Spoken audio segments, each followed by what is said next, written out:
Agissant par pur instinct, John immobilisa instantanément le professeur. Sa véritable identité était en réalité celle d'un assassin, et il n'était venu à l'école que pour maintenir sa couverture. Quelques jours plus tôt, lorsque John venait tout juste d'être transféré dans cet établissement, il avait été pris pour cible par les harceleurs de l'école.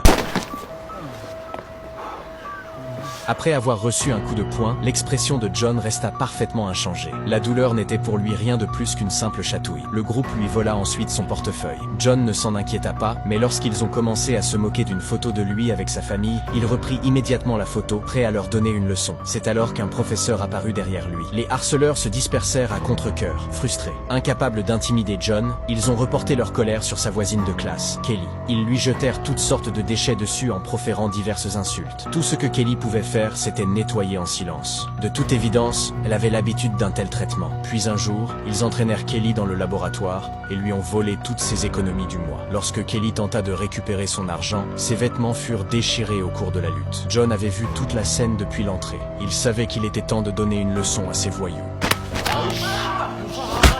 En moins d'une minute, tous les tyrans étaient au sol. À partir de ce jour-là, un seul regard de John suffisait à les faire trembler de peur.